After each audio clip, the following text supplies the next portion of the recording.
चीन टपाक डम डम।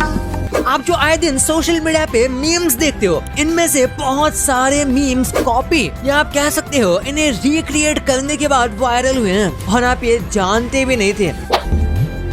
चीन टपाक डम डम।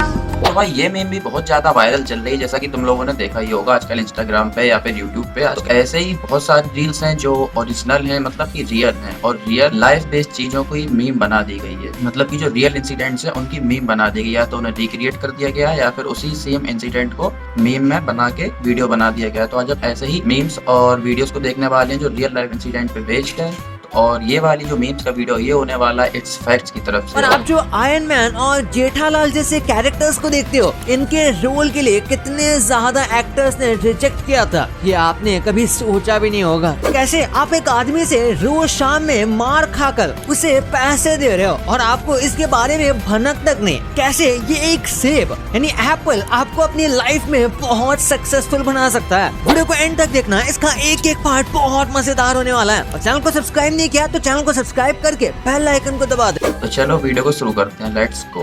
नंबर 17। रात होते ही एक आवाज आती है जो कि हम सब सुनते हैं, वो है कीड़ों के खिटखिट। कहा जाता है ये क्रिकेट नाम के कीड़े करते हैं, पर क्या आपको पता है ये आवाज आती कैसे है? तो आज फाइनली इसे देख लो। ये जो छोटे से कीड़े दिख रहे हैं ये अपने पंख रगड़ते हैं, जिस वजह से ऐसी आवाज आती है।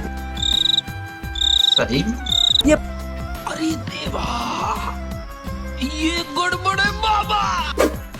हम लोग को तो लगता था कि वो कीड़े जो है वो रात के या फिर जब बारिश का टाइम होता है खासकर तब, या फिर जंगलों में रात के आवाज आती है, या फिर बारिश में भी बाहर। पर ऐसा नहीं है, जब उनके पंख रगड़ते हैं तब वो आवाज आती है। आज पता लग रहा है भाई सच में, वरना हम लोग को तो यही लगता था कि वो मुंह से या फिर बोल के आवाज शोर करते हैं वैसे, लेकिन आज पता लगा कि ये लोग पंख रगड़ने से आवाज करते हैं भाई। मैं नहीं मानता। पंख उनके एक्सोस्केलेटन पर लगे होते हैं, जिससे ये आवाज जनरेट होती है। और ये ऐसे कई सारे रीजंस की वजह से करते हैं। अक्सर ये ऐसे मीटिंग सीजन में ज्यादा करते हैं ताकि ये फीमेल को अट्रैक्ट कर सकें। नंबर 16। ये इमेज सच में आपको पागल बना देगी। इस डस्टबिन को ध्यान से देखो। अगर ये डस्टबिन आपको उड़ता हुआ दिख रहा है तो इसका मतलब है आप कुछ ज्यादा ही घर में रहते हो। असल में ये तो भाई समझ आ रहा था, ये आराम से जमीन में रखा हुआ है और सामने धब्बा है। असल में ये डस्टबिन तो जमीन पर ही है, पर ऐसा इल्यूजन इस पानी के धब्बे की वजह से हो रहा है। रोड पर एक वेट स्पॉट है जो कि हमें बिल्कुल डस्टबिन की शैडो की तरह लगता है, और लगता है डस्टबिन उड़ रहा है। नंबर 15। आप जब भी कोई स्पाइसी यानी कि तीखी चीज खाते हो तो आप उसे एक टेस्ट की तरह टेस्ट करते होंगे, है ना? हमें तो यही लगता है कि तीखा होना एक टेस्ट है, एक फ्लेवर है, लेकिन सही है भाई, तीखा होना एक टेस्ट या फ्लेवर ही है जो हम लोग को महसूस होता है। ये साइंटिस्ट डिबेट करते हैं कि स्पाइस कोई फ्लेवर या टेस्ट नहीं है, बल्कि वो एक सेंसेशन ऑफ पेन है। यानी तीखा लगना एक पेन जैसा है। जब हम तीखा खाते हैं तो हमारे जबान पर थोड़ा सा पेन होता है जो कि हमें अच्छा महसूस करवाता है, और इसीलिए स्पाइस को हाँ भाई, कैसी लगी? आगे स्वाद। ये कैसी बात हुई? मतलब आज तक हम जितना भी ये कड़वी चीजें खाते हैं फास्ट फूड में भी, जैसे फिंगर मोमोज का जो चटनी मिलती है भाई वो बड़ी बढ़िया लगती है खाने में, लेकिन ऐसा नहीं है।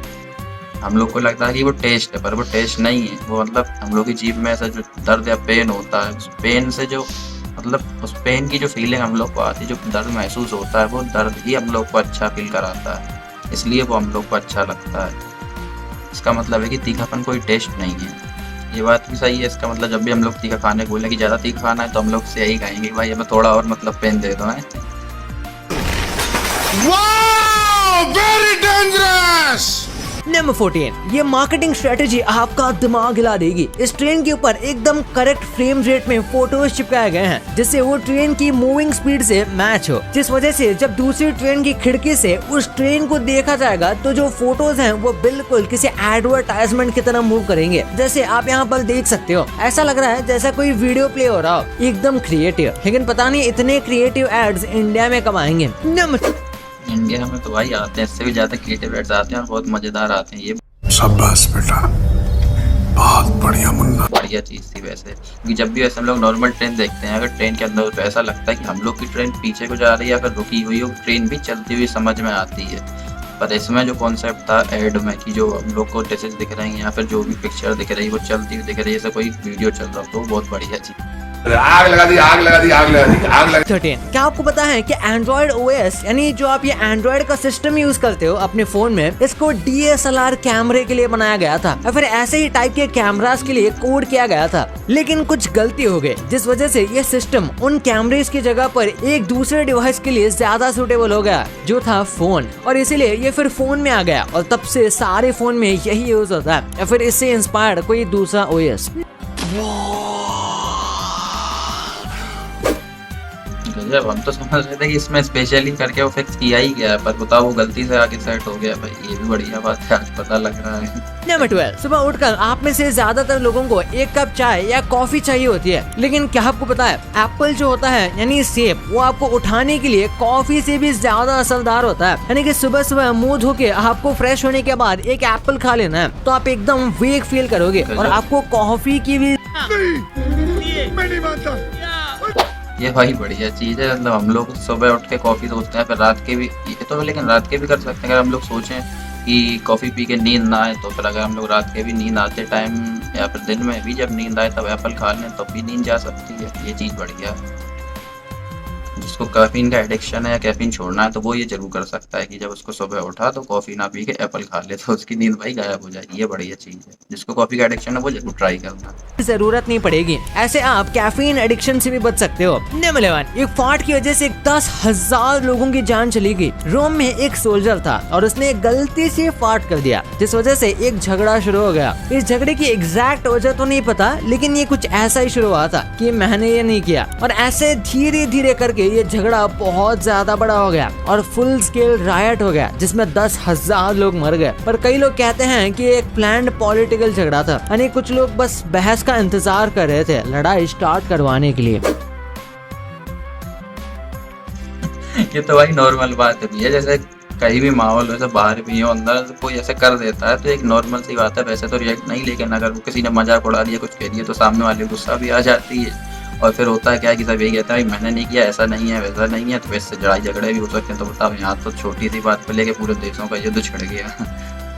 ये भी ठीक है भाई, इसकी साफ सीधी बात है भाई, सच बोलो जो है सो है, बता दो हमने किया भाई तो ठीक है। शाबाश बेटा, बहुत बढ़िया मुन्ना। नंबर 10, एक साइकोलॉजिकल फैक्ट है कि आप एक पर्सन के बारे में बहुत सारी बातें जान सकते हो बस ये देखकर कि वो किन चीजों पर हंसता है। हाँ, लेकिन हर बार एक्यूरेट नहीं होता, क्योंकि कुछ लोग ऐसे भी होते हैं जो कि सारी चीजों को मजाक मस्ती में एक ह्यूमर की तरीके से लेते हैं और चीजों को सीरियसली नहीं लेते, लेकिन उसी के साथ वो लोग काफी रिस्पेक्ट करते हैं और अच्छे भी होते हैं। पर हाँ, कई लोग जिस पर हंसते हैं उनकी उससे पर्सनैलिटी पता चल। तो ये बढ़िया है भाई, हम किसी के भी मतलब हंसने उसकी पर्सनैलिटी गेस कर लेंगे वो कैसा है कैसा नहीं है। लेकिन काफ़ी लोग होते हैं कि उनका अलग ही थोड़ा सीन रहता है। उनका क्या होता है कि हर बात मजाक में लेनी है, हर चीज़ पे मजाक कर देना। ऐसा नहीं, दोस्तों के बीच होता है कोई बात छेड़ी तो सबने मिल किया कि एक बंदा हुआ उसने मजाक उड़ा दिया, रोस्ट कर दिया, तो उनका थोड़ा नेचर अलग होता है। तो उनका तो समझ नहीं आया कि जो लोग हर चीज़ को मजाक में लेते हैं, लेकिन बाकी ऐसे हंसने वाले लोगों के वजह से हमें उनका नेचर पता लग रहा है, उनकी आदत या कुछ भी उनके बारे में कुछ भी पता लग रहा है। तो ये चीज़ बढ़िया, हम लोग उनकी पर्सनैलिटी गैस कर सकते हैं कैसा होगा। लेकिन जो ज़्यादा हंसता है उसके साथ नहीं, तो देख के भाई गैस करना।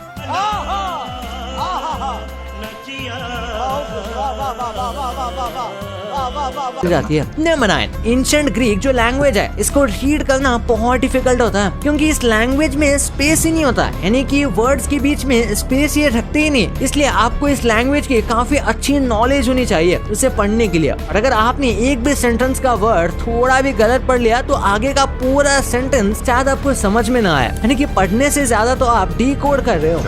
मतलब पूरी लैंग्वेज में कहीं स्पेस ही नहीं है, छोटा बहुत भी सही है।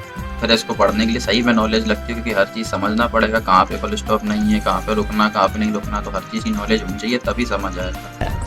नंबर 7, आपने ड्रैगन फ्लाई कई बार देखा होगा और आपने देखा होगा कि ये काफी छोटे होते हैं और उसे हमें डर भी नहीं लगता। लेकिन इसी ड्रैगन फ्लाई को आप 300 मिलियन साल पहले देखते तो आपको ये बुरे सपने से कम नहीं लगता। इसे देखो, 300 मिलियन साल पहले ये इतने बड़े ड्रैगन फ्लाई एग्जिस्ट करते थे। पापा दादा होगा भाई, इतना बड़ा ड्रैगन फ्लाई होता।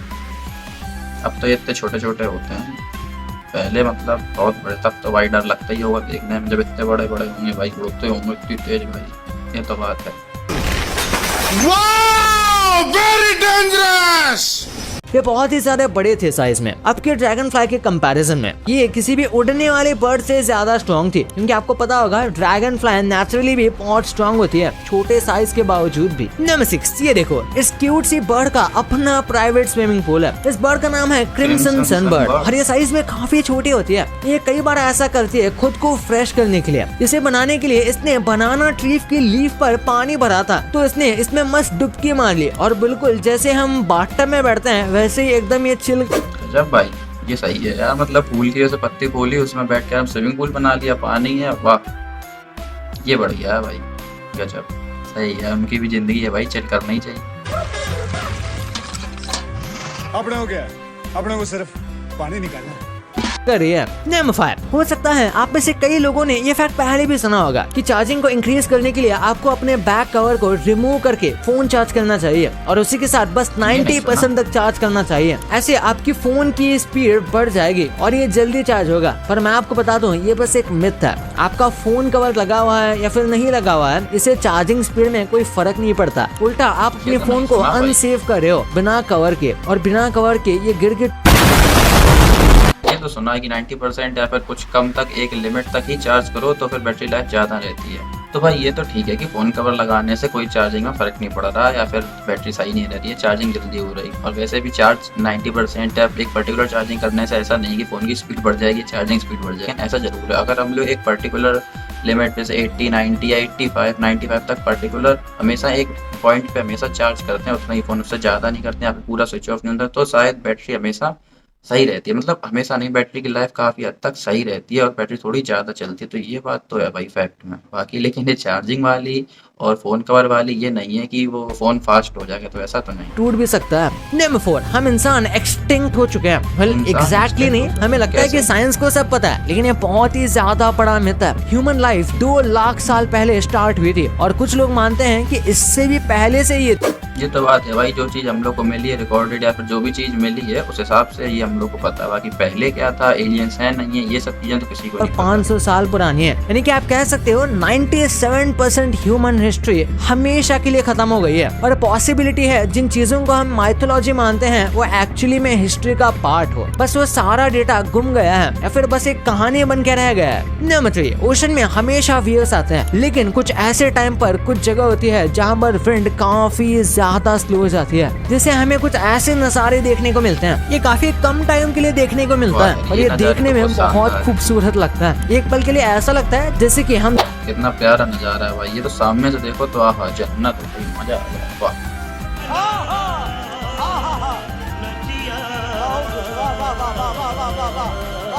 बना रहे हैं। नंबर 1, कई सारे ऐसे मीम्स होते हैं जो ओरिजिनली ज्यादा फेमस नहीं थे और उनको रिक्रिएट करने के बाद वो बहुत वायरल। ऐसे ही कुकर में से चने निकाल दिए, ये वाला मीम पहले कुछ खास फेमस नहीं था, लेकिन जब यशराज मुखाते ने इसे एक सॉन्ग में बना दिया तो ये बहुत वायरल होने लगा। इसकी पॉपुलैरिटी इतनी ज्यादा बढ़ गई कि लिटरली टीवी चैनल वालों ने साथ निभाया साथिया का सीजन 2 बना दिया, यानी कि एक मीम की वजह से पूरा शो रिवाइव हो गया। और ये मीम देखो, मारो मुझे मारो, ये मीम इंडिया वर्सेस पाकिस्तान के मैच के बाद का था। इसे देखने के बाद आपके दिमाग में सबसे पहले ट्रिगर्ड इंसान का चेहरा आया होगा। ये स्टार्टिंग में उतना ज्यादा पॉपुलर नहीं था, लेकिन फिर जब ट्रिगर्ड इंसान ने इसे यूज करना शुरू किया तो ये बहुत वायरल हो गया।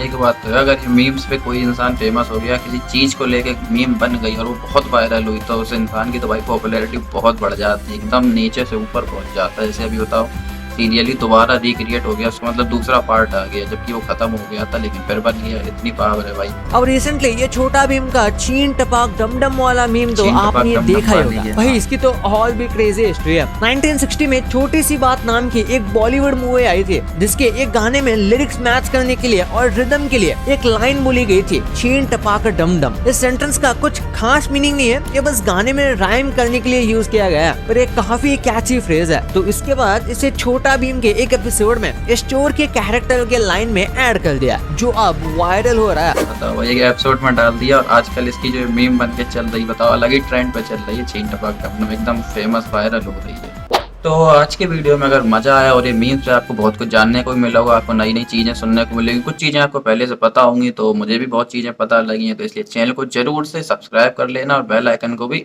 ऑल पे क्लिक करके ऑन कर दें और इस वीडियो को जरूर से अभी के अभी लाइक कर दो अगर अभी तक लाइक नहीं किया, और वीडियो में कमेंट करके जरूर बताओ कौन सा पार्ट में आपको सबसे ज़्यादा मजा आया, फिर कौन सी मीम आपको सबसे ज़्यादा पसंद आई जो रियल और फेक से आपको पता लगी, जो रिक्रिएट हुई हो। तो फिलहाल आज की वीडियो में इतना ही, और ऐसे ही वीडियो आते रहेंगे आगे भी, इसलिए सब्सक्राइब जरूर कर लो। तो मिलते हैं नेक्स्ट वीडियो में ऐसे ही और भी मज़ेदार कॉन्टेंट के साथ। तो थैंक्स फॉर वॉचिंग, बाय।